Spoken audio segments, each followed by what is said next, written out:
오늘 말씀의 제목은 보시기에 좋았더라라는 말씀의 제목으로 잠시 함께 묵상하겠습니다.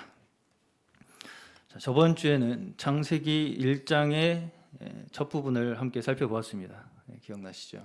태초에 하나님이 천지를 창조하셨느니라 라는 말씀 구절을 가지고 함께 빛이 있으라 하신 그 하나님께서 지금 우리의 심령 가운데서도 여전히 그 복음의 빛을, 생명의 빛을 비추고 계시는 하나님이심을 우리에게 말씀하고 계신다라는 것을 함께 나누었습니다. 하나님께서 혼돈과 공허 속에서 빛을 창조하시고 또 빛과 어둠을 나누시죠. 그리고 빛을 낮이라 부르시고 어둠을 밤이라고 부르셨습니다. 그리고 저녁과 아침이 시작됩니다. 첫째 날이 시작돼요. 그렇죠. 하나님께서 빛을 낮이라 부르시고 어둠을 밤이라 부르시는 데서부터 하루가 시작되기 시작했다고요.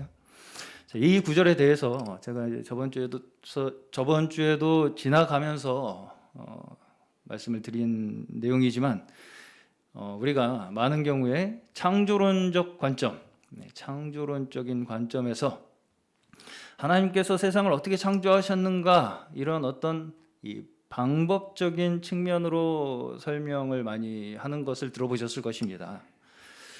물론 하나님께서 창조하신 사실은 객관적 사실입니다. 하나님께서 창조하셨다라는 그 사실은 객관적인 사실이에요. 그럼에도 불구하고 우리가 이 말씀을 너무 우리가 지금 가지고 있는 현대 과학, 그렇죠? 현대 과학의 지식에 대립해서 이걸 반박하기 위한 논리로 자꾸 설명을 하려고 하면 할수록 이게 잘못하면 내 이성으로 하나님을 믿겠다라고 하는 말이 될 위험성이 여기 있게 돼요. 그러니까 과학하고 사실은 결국은 이성, 사람이 생각하고 내가 판단해서 믿겠다고 하는 그 이성적인 영역에서 벗어나지 못하게 된다는 거죠. 자꾸 그렇게 설명하려고 하면 이거를 제가 저번 주에 이 창세기 1장 1절부터 사실은 뭐라고 말씀드렸습니까? 신앙 고백이라고 말씀드렸습니다. 이건 신앙 고백이에요. 이걸 뭔가 어디에 우리가 반박하고 뭔가 내가 이성적으로 논리적으로 그렇게 생각하지 않는 사람들을 꺾기 위해서 뭔가 이걸 어떻게든 설명을 해내야 된다라고 자꾸 그렇게 접근을 하기 시작하면 결국은 나도 내가 이성적으로 내가 납득하지 못하면 나는 믿지 않겠다라고 생각하게 될 위험성이 거기에 있게 된다는 거예요. 그렇죠? 자, 이 말씀을 받은 대상이 누구라고 말씀드렸습니까? 이스라엘. 어디에 있는? 시내산. 시내산에. 그래서 이거를 이제 좀 전문적인 용어로 뭐라고 부르냐면 1차 독자 이렇게 불러요. 1차 독자. 무슨 말씀인지 이해 가시죠? 1차적으로 이 말씀을 받은 사람들을 1차 독자라고 부릅니다. 그래서 모세오경은 기본적으로 시내산의 이스라엘 민족이 1차 독자겠죠. 그러면 이 1차 독자, 이 모세오경을 받은 이 시내산 아래에 있는 이스라엘 민족이 과학적 논리에 관심이 있었겠습니까? 이게 진짠가 아닌가를 따져가면서 그 말씀을 들었겠어요? 그들에게는 이게 과학적으로 옳은가 그른가, 이게 논리적으로 맞나 틀리나를 따질 겨를이 없었어요. 그게 문제도 아니었고요. 그렇죠? 그렇겠죠. 그때 뭐 그런 생각도 안 하던 시대잖아요. 그때는. 당장에 지금 광야로 끌려 나온 상황에서 하나님이 우리를 인도하셨다는데 그 신이 과연 누구이길래 우리가 여기 있는가? 이게 일단은 그 광야 이 시내산 아래에 있는 이스라엘 민족에게 있는 가장 큰 문제였겠죠. 난 누군가? 여긴 어딘가? 이게 1차적인 문제였다고요. 그들에게 당면한 문제. 그렇죠? 그러면 이 문제가 우리에게는 해당이 됩니까? 안 됩니까? 우리에게도 똑같이 해당이 돼요. 그렇죠? 지금 우리는 그 사람들보다 먹고 살만하다고 해서 그렇죠? 좀 우리는 광야는 아니니까 집에서 사니까 나는 그때보다 그리고 좀 그 사람들보다 많이 아니까 과학도 발전했고 지금 달나라에 가는 시대에 지금 사람이 우주에 가는 시대에 지금 뭔 소리냐 이게. 그렇죠? 그 사람들하고 나랑 똑같냐 이게. 하면서 그 문제하고 나하고는 상관없다라고 생각할 수 있습니까? 없습니까? 없다는 거예요. 여전히 아무리 우리가 세상이 어떻게 만들었는지를 자세히 분석을 해갖고 기술이 발전하고 지식이 발전해도 그게 물론 우리의 삶을 편하게 만들어줄 수는 있어요. 살기에 편하게 만들어줄 수는 있을지 몰라도 그때 광야에 살던 사람보다 지금 조금 편하게 살 수 있을지는 몰라도 우리의 근본적인 삶의 의미에 대한 답은 여전히 주고 있지 못하다는 거예요. 그들이 갖지 못한 그들의 존재의 의미, 거기에 우리가 왜 있는가에 대한 의미나 우리가 지금 여기에 왜 있는가에 대한 의미나 우리가 아무리 그거를 깊이 분석하고 고민하고 발전시켜도 그거에 대한 답은 우리에게 주지 못한다는 것입니다. 사람들은 내가 세상을 완벽하게 이해하면 문제가 해결될 거라고 착각을 해요. 내가 완벽하게 이해하면 문제가 해결될 거다. 그러면서 정작 물어봐야 될 건 안 물어보고 주변의 문제에만 관심을 많이 갖습니다. 그래서 주로 이제 하나님이 세상을 창조하셨어 그렇게 이제 얘기를 하면 많이 이제 제가 그냥 두 가지만 대표적으로 나오는 그 질문을 얘기를 드려볼게요. 그럼 이순신 장군은 지옥에 갔나요? 네, 이런 거 그렇죠. 세종대왕은 지옥에 갔나요? 뭐 이런 거. 그러면 창조하시기 전에는 하나님 뭐 하고 계셨나요? 이런 거죠. 그렇죠. 창조하시기 전에는 그럼 하나님 뭐 하고 계셨나요? 창조하시기 전에 하나님 뭐 하고 계셨어요? 그래서 이제 이런 사람들한테 이제 대답해 주는 말이 있어요. 너 같은 놈들 지옥 보내려고 지옥 만들고 계셨다. 농담입니다. 자, 창조하시기 전에 그럼 하나님이 몇 억 살이실까요? 몇 억 살? 몇백억 살? 하나님 몇백억 살이에요? 어떻게 생각하세요? 자, 작년에 시간에 대해서 제가 몇 주에 걸쳐서 말씀을 나눴던 기억이 있습니다. 자, 만약에 하나님보다 시간이 먼저 있었다면 태초의 하나님이 아니라 시간의 하나님이 되겠죠. 시간 속에서 하나님이 계시니라. 뭐 이렇게 되겠죠. 창세기 1장 1절에 영어로 제일 첫 단어가 뭔지 아세요? 첫 구절? In the beginning. In the beginning. 그러니까 시작에 라는 뜻이죠. 시작에, 태초에라는 게 시작에. 이 세상이 시작할 때 이 세상의 시작을 누가 하셨다고요? 하나님께서 하셨다라는 거죠. 그래서 시간은 하나님께서 창조하시면서 시작된 거예요. 그렇죠? 시간 자체가 하나님이 창조하시면서 시간이 시작됐다고요.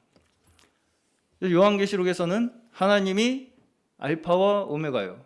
처음이자 마지막이요. 시작과 끝이다. 이렇게 말씀을 하십니다. 다시 말해서 하나님은 시간 밖에 계시다는 거예요. 하나님은 시간 밖에 계세요. 시간의 지배를 받는 분이 아니라고요. 하나님은 몇 억 살이다 이런 거 말이 되는 얘기예요? 아니에요? 안 되는 얘기죠. 하나님 몇 억 살이에요? 하나님이 창조하시기 전에 뭘 하고 계셨어요? 그래서 여기서 제가 이단들이 많이 써먹는 논리 하나만 짚어드리고 넘어가겠습니다.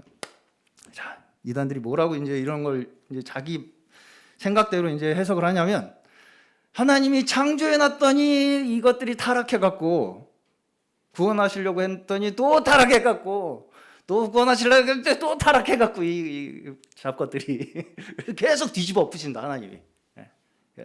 그래서 지금도 또 타락했다 니네들. 그래서 다시 뒤집어 엎고 새로 시작하시려고 하는데 그 새로 시작하는 게 우리다. 우리가 선택된 교회다. 그래서 이런 이제 논리로 주장하는 것이 소위 저희가 세대주의라고 하는 교리입니다. 그리고 여기서 수많은 이단의 교리들이 파생이 돼요. 그래서 이게 어떻게 발전을 하느냐? 내가 이 시대에 보내진 메시아다. 이 타락한 시대를 내가 이제 구원할 메시아다.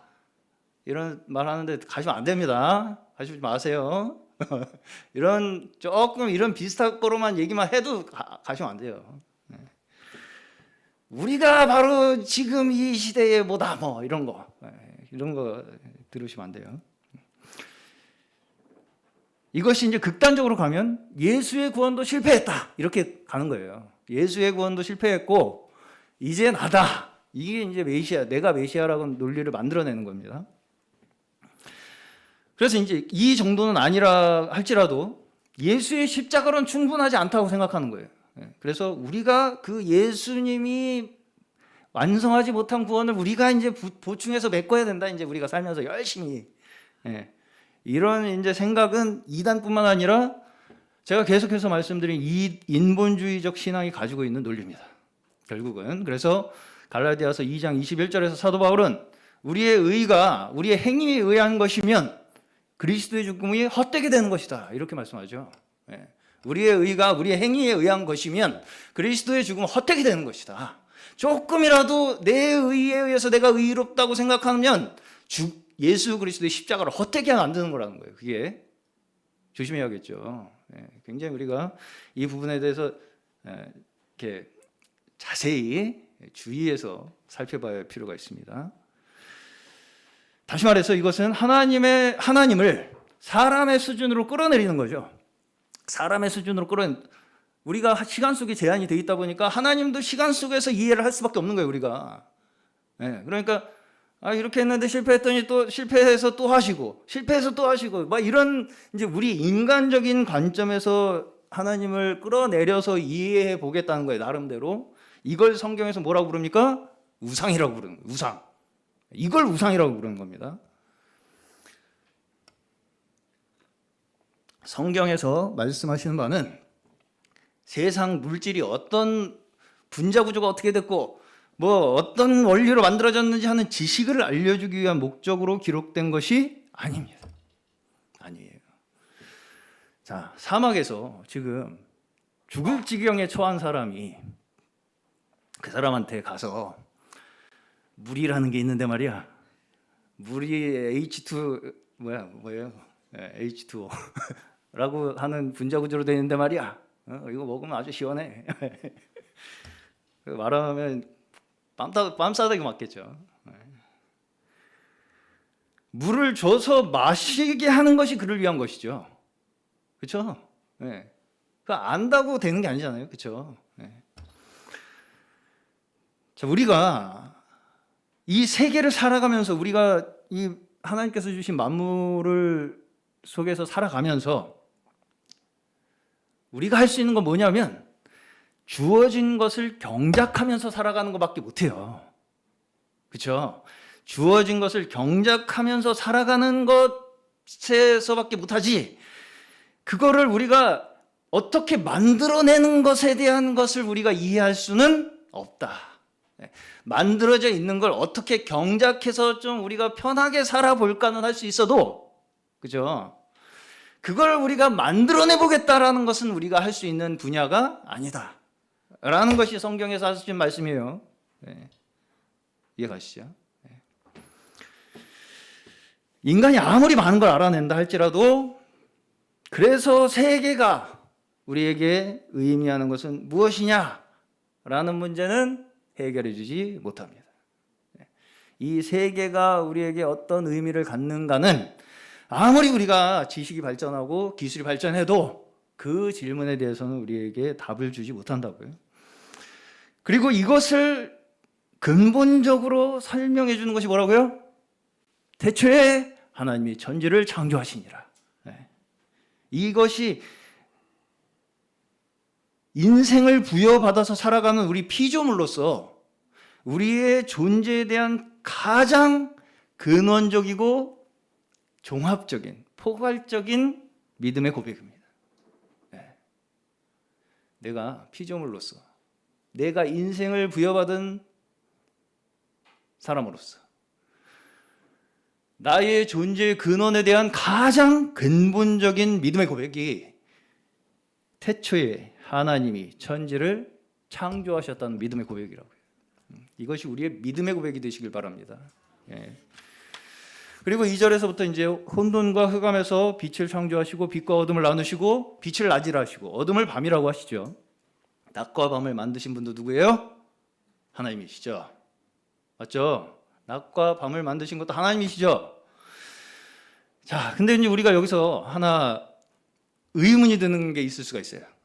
하나님께서는 빛이 좋으시면 빛만 만드시지, 빛 만드셔서 어둠은 그냥 없애시지 왜 밤은 남겨두셨을까? 네. 자, 여기서도 우리가 오해할 수 있는 포인트가 하나가 있습니다. 여기서 잘못하면 우리가 어떻게 오해를 할 수가 있게 됐느냐면요, 하나님과 대립하고 있는 뭔가 동등한 신이 또 있다고 생각을 하게 돼요. 네. 악신, 사탄.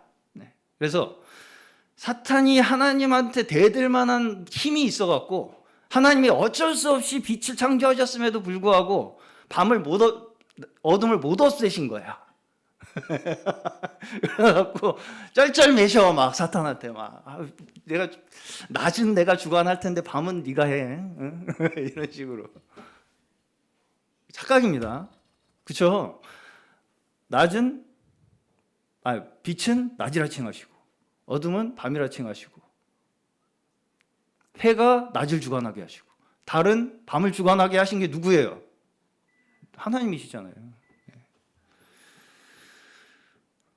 이 모든 것 안에 하나님께서 우리에게 세우신 주권, 모든 섭리가 있다는 것을 우리에게 분명하게 선포하고 있습니다. 네. 이게 실제로 이런 생각이 초대교회 영지주의라는 이단에서 이런 식으로 생각하다 보면 어떻게 되겠습니까? 다신론이 돼요. 다신론적인 사상을 가지게 돼요. 신이 여럿이야. 하나님도 있는데 악신도 있어. 이런 식으로 오해하게 되는 것입니다. 오해예요. 성경은 그렇게 말씀하지 않습니다. 자, 그리고 이제 뒤에 16절에서 넷째 날 창조해 보시면 하나님께서 두 큰 광명체를 만드셔서 낮과 밤을 주관하게 하시고 땅을 비추게 하셨다.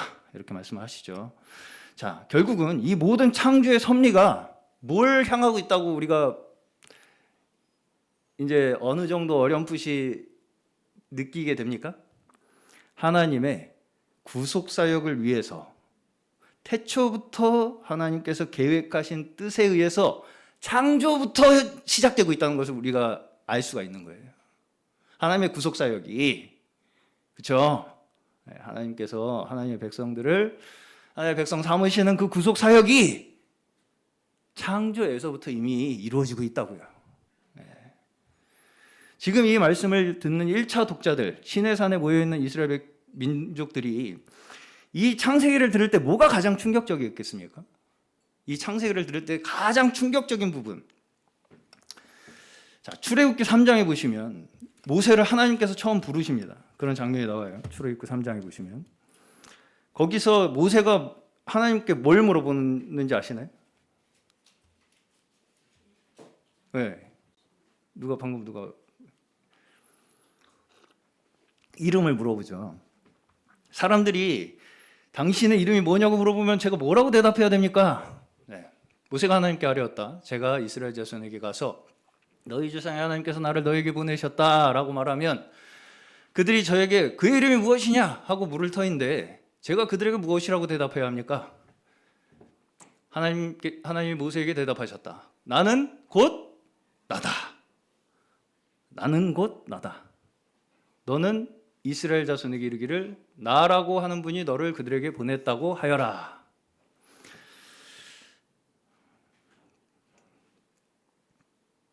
하나님께서 뭐라고 대답하셨다고요? 나는 스스로 있는 자니라. 네, 그렇죠? 영어로는 I am who I am, I am that I am, 뭐 이런 이제 표현으로 되어 있습니다. 자, 이름을 물어봤는데, 그렇죠? 모세는 이름을 물어봤는데 자신의 존재의 근원을 이야기합니다. 하나님은, 그렇죠? 나는 스스로 있다. 이름을 물어봤는데 나는 스스로 있다. 이게 이 질문과 답변이 조화가 됩니까? 아브라함이 왜 이름을 물어봤겠어요? 아브라함이 왜 이름을 물어봤겠습니까? 모세가? 모세가 왜 이름을 물어봤어요? 지금 이 이스라엘 백성들은 이집트에서 몇 년을 살았어요? 400년을 살았어요. 다시 말해서 이집트의 문화에 완전히 젖어들어 있는 사람들이라고요. 그래서 왜 이름을 물어보냐면 내가 여러 신들을 아는데 그 중에 누구냐? 라는 걸 물어보는 거예요. 내가 여러 신들 다 아는데 태양신 라도 알고 달의 신 뭐도 알고 땅의 신 뭐도 알고 나일강의 신도 알고 다 아는데 그 중에 누구냐? 그 중에 누구냐? 다 각각 신이 따로 있었죠. 그들이 갖고 있던 신은 다 따로 있었어요. 해의 신, 달의 신, 땅의 신, 물의 신, 동물 신, 송아지 신 뭐 다 있었죠. 파리 신도 있었어 심지어.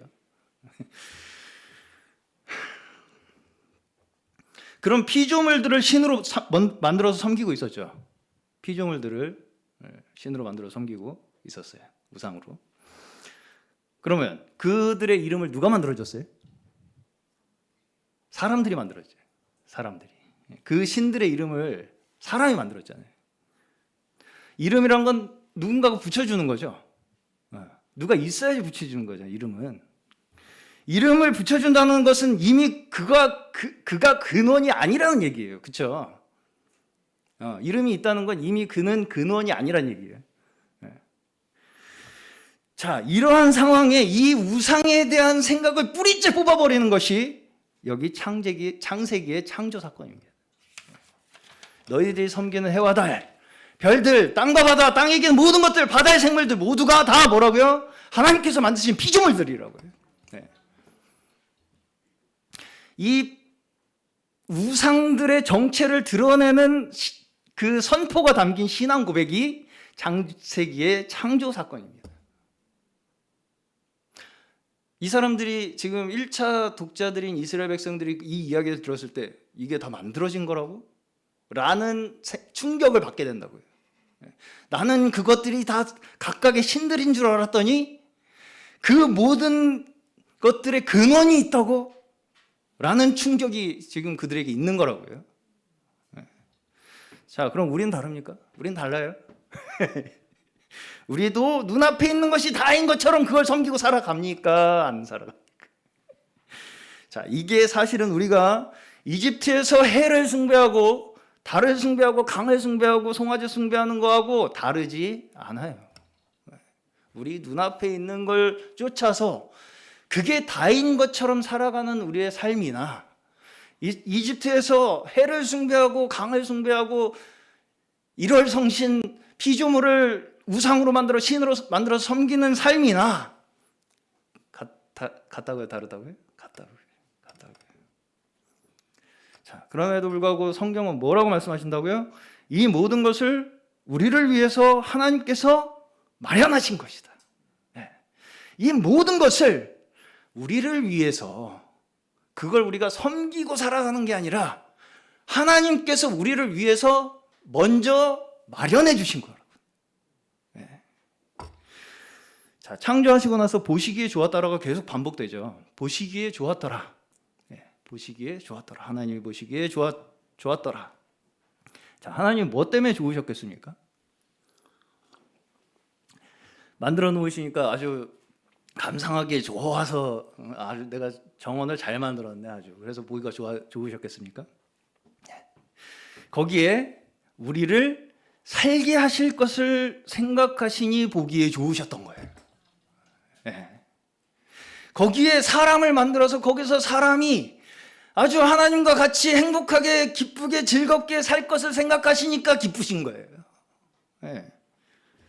자, 여기서 보신다는 의미, 보시기에 좋았다라의 보신다는 이 의미를 조금 더 우리가 살펴보면 아브라함이 이삭을 바치는 사건에서도 우리가 발견할 수가 있습니다. 창세기 22장에 보시면 하나님께서 아브라함에게 아들 이삭을 제물로 바치라고 하시는 장면이 나옵니다.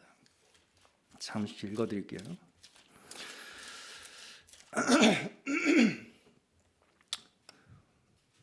(9절부터) 그들이 하나님이 말씀하신 그곳에 이르러서 아브라함은 거기에 제단을 쌓고 제단 위에 장작을 올려놓았다.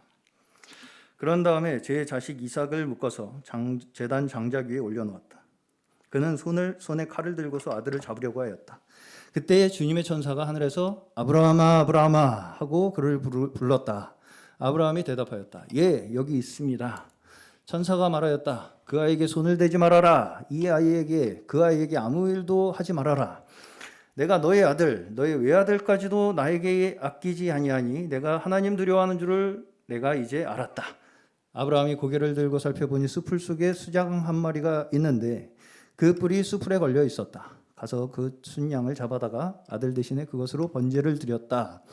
이런 일이 있었으므로 아브라함이 그곳 이름을 여호와 이레라고 하였다. 이레야.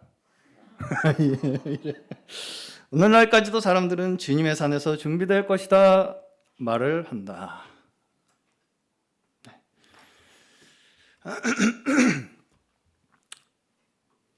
여호와 이레가 무슨 뜻이라고요? 여호와의 산에서 준비되리라.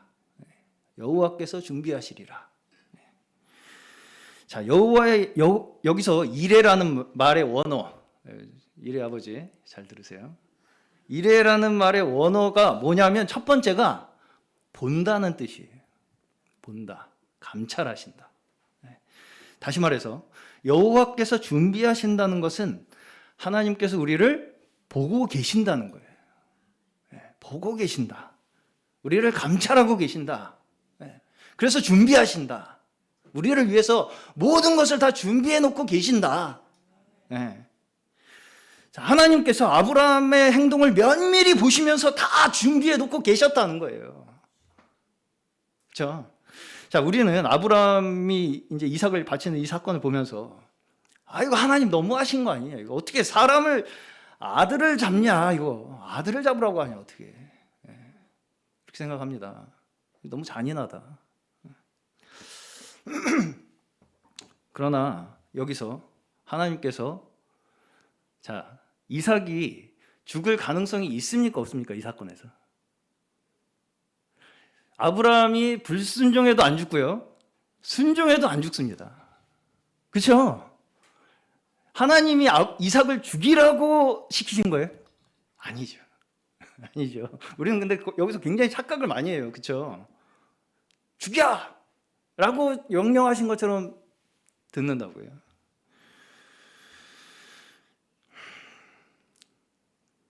하나님께서 이 이삭을 바치라는 명령은 아브라함의 믿음을 자라게 하시기 위한 시험입니다.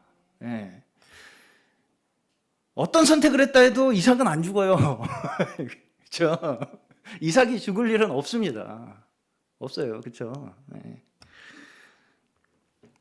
이 사건은 아브라함이 하나님의 약속으로 낳은 아들 이삭을 계속해서 또 자기 것으로 생각하고 있는지를 하나님께서 시험하시는 사건이지, 이삭을 죽일 거냐 말 거냐에 대한 문제가 아니에요. 그렇죠? 그렇죠? 이것을 통해서 우리가 뭘 알게 됩니까? 뭘 알게 돼요? 하나님께서는 우리의 모든 것을 보고 감찰하고 계시면서 그 모든 것을 준비해 놓고 계심을 믿도록 하시는 거예요. 하나님이 주신 우리의 자녀 또한 하나님의 소유라는 것을 믿게 하시고, 하나님께서 우리의 모든 자녀들조차 살리시고 돌보시는 여호와 이레라는 것을 믿게 하시는 것이 하나님께서 우리에게 주시는 인생의 모든 과정들이에요. 그렇죠? 우리에게 주신 모든 것이 사실은 이삭과 마찬가지죠. 이삭과 마찬가지로 우리에게 주셨어요. 선물로, 축복으로. 그럼에도 불구하고 그것이 하나님의 것임을 끝까지 우리가 잊지 않고 감사함으로 살아가는 것이 우리가 가져야 할 믿음인 줄로 믿습니다. 하나님께서는 죽이시는 분이 아니에요. 그렇죠? 자녀를 죽이시는 분이 아니라 우리를 사랑하셔서 모든 것을 준비해 두시고 돌보시는 우리의 아버지이심을 말씀하시는 것입니다. 사실상 하나님의 구속사역은 창조에서부터 이미 시작되고 있는 거예요. 창조에서부터 우리를 구속하기 위한 그 계획과 뜻이 시작되고 있는 거라고요. 우리를 너무 사랑하신 나머지 하나님의 손으로 직접 하나하나, 우리 남준이 형제님이 신혼집을 아주 예쁘게 꾸미시듯이 우리를 너무 사랑하셔서 그 손으로 직접 하나하나 모든 것을 준비하시고 돌보시는 아버지이심을 증명하시는 거예요. 증거하시는 거예요. 그렇죠? 우리가 존재하기도 전에 이미 하나님께서는 우리를 위해서 하나하나 너무 기뻐하시면서 집을 단장하시듯이 우리를 위해서 준비하시며 보시고 기뻐하신 것입니다. 그런 사랑을 받고 있는 자들이라는 것을 믿으시기 바랍니다. 하나님께서는 우리에게 뭐 만들어내기를 요구하시는 분이 아니에요. 그렇죠? 우리에게 너 뭐 만들어내 라는 걸 요구하시는 분이 아닙니다. 오히려 먼저 우리를 위해서 모든 것을 준비해 놓으시고 거기에서 우리와 함께 하시기를 원하시는 분이 하나님이세요. 네. 믿음은 지식으로 얻어지는 것이 아닙니다. 하나님과의 관계에서 오는 거예요. 하나님을 우리가 어떤 분으로 믿고 있느냐, 우리를 돌보시고 우리를 지키시고 우리를 인도하시고 우리를 위해서 모든 것을 준비하신 분이심을 믿는, 아버지이심을 믿는 그 관계에서 믿음이 오는 거예요. 하나님께서 세상을 만드시고 우리를 만드실 때 어떻게 만드셨어요? 자기의 형상과 모양을 따라 자녀로 만드셨잖아요. 그 부모와 자녀의 사랑의 관계 속에서 우리를 지으셨다는 걸 말씀하시는 것입니다. 마지막으로 시편 23편 함께 보고 마치겠습니다. 시편 23편. 주님은 나의 목자시니 내게 부족함 없어라. 나를 푸른 풀밭에 두이시며 쉴 만한 물가로 인도하시는도다. 내 영혼을 소생시키시고 자기 이름을 위하여 의의 길로 인도하시는도다. 내가 비록 죽음의 그늘 골짜기로 다닐지라도 주님께서 나와 함께 계시고 주님의 막대기와 지팡이로 나를 보살펴 주시니 내게 두려움이 없습니다. 주님께서는 내 원수들이 보는 앞에서 내게 잔치상을 차려주시고 내 머리에 기름을 부으시어 나를 귀한 손님으로 맞아주시니 내 잔이 넘치나이다. 진실로 주님의 선하심과 인자하심이 내가 사는 날 동안 나를 따르리니, 주님의 선하심과 인자하심이 내가 사는 날 동안 나를 계속 영원히 따르리니 나는 주님의 집에 돌아가 영원히 그곳에서 살겠습니다. 아멘. 자, 여기서 다윗은 여호와께서 우리를 위해서 모든 것을 준비하시고 돌보시는 목자이심을 고백하죠. 네. 우리를 위해서 모든 것을 이미 준비해 주시고 거기에서 풀 뜯어먹고 잘 살아라 목자이심을 고백합니다. 우리가 때로는 인생에서 사망의 음침한 골짜기처럼 느껴질 때가 있습니다. 그럼에도 불구하고 우리가 두려워하지 않을 것은 여호와께서 나를 돌보시고 나를 감찰하시며 모든 것을 준비하신 아버지이심을 믿기 때문입니다. 그래서 우리가 두려워하지 않을 수 있는 거예요. 사망의 음침한 골짜기에 있을지라도, 있을 때가 많아요. 그럼에도 불구하고 두려워하지 않을 수 있음은 그 선하심과 인자하심이 평생에 나와 함께 하실 것을 믿기 때문입니다. 하나님께서는 우리가 뭐 조금 잘못하면 그걸 죽음으로 심판하시는 그런 하나님이 아니십니다. 그걸 믿으시기 바라요. 우리를 너 잘못했으니까 죽어, 지옥 가 그냥, 이런 하나님이 아니시라는 것을 믿는 것이 우리의 믿음이에요. 자녀는 아버지에게 내가 해결할 수 없는 문제를 가지고 나아가는 것이 자녀입니다. 직원은 자기 힘으로 해결 못하면 어떻게 돼요? 해고당하죠. 직원은 해고당해요. 이거 내가 돈 주고 너 고용했더니 해결 못해? 나가. 근데 자녀는 어때요? 해결 못하면 아버지한테 나가는 거죠. 우리는 뭐라고요? 종이 아니라 자녀라고. 종이 아니라 자녀라고요. 자녀는 두려움이 아니라 선하심과 인자하심을 의지하여 아버지께 나가는 것입니다. 잘못해서 버려질 것을 두려워하는 것이 우리가 두려워할 것이 아니에요. 자꾸 그걸로 두려워하면 우리가 자녀로서의 이 특권을 누리지 못하고 살게 되는 것입니다. 우리가 두려운 것은 내가 하나님을 아버지로 믿고 끝까지 의지하고 살고 있느냐, 아니면 나를 의지하고 또 계속 살고 있느냐를 두려워해야 돼요. 물론 너무 허튼 짓을 하면 좀 많이 맞을 수는 있습니다. 그럼에도 불구하고 그 징계가 오히려 우리에게 복을 주시기 위해서 하나님 앞으로 우리를 이끄시는 하나님의 사랑이며 은혜라는 것을 우리가 깨닫는 수준의 믿음으로 우리를 자라게 하시는 거예요. 그걸 우리의 평생을 통해서 인도하신다는 거예요. 평생을 통해서. 이 모든 것이 다 하나님의 돌보심이고 준비하심이고 인도하심이구나, 사랑이고 은혜구나 라는 것을 깨닫는 그 수준의 믿음으로 하나님께서는 우리의 평생을 통해서 가르치시고 인도하신다는 것입니다. 우리는 내 자격으로 하나님 앞에 나아가는 자들이 아니라 이미 모든 것을 우리에게 감찰하시고 구원의 길을 준비하여 놓으시고 돌보시고 인도하시는 하나님이심을 믿는 것으로 하나님 앞에 나아가는 것입니다. 자, 이걸 어떻게 우리에게 믿도록 하셨습니까? 확실하게 우리에게 믿도록 하신 것이 뭐예요? 예수 그리스도시죠.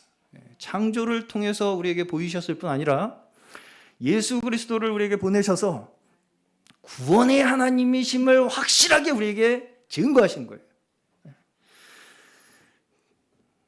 우리의 살아가는 인생에서뿐만 아니라 최후의 심판과 우리가 갈 영원한 나라에까지 이 하나님의 백성들, 하나님의 자녀들을 위해서 모든 것을 이미 이루어 놓으시고 마련해 놓으신, 준비해 놓으신 아버지로서 우리가 오직 드릴 것은 무엇입니까? 경배와 찬송뿐임을, 우리의 유일한 경배의 대상이 되시는 하나님이심을 고백하게 하시는 하나님이심을 믿으시기 바랍니다. 오늘 저희 모두의 믿음과 소망을 여기에, 이 믿음에 두시는 저희 모두 되셔서 기쁨과 감사가 넘치는 저희 모두 되시기를 주의 이름으로 간절히 축원합니다.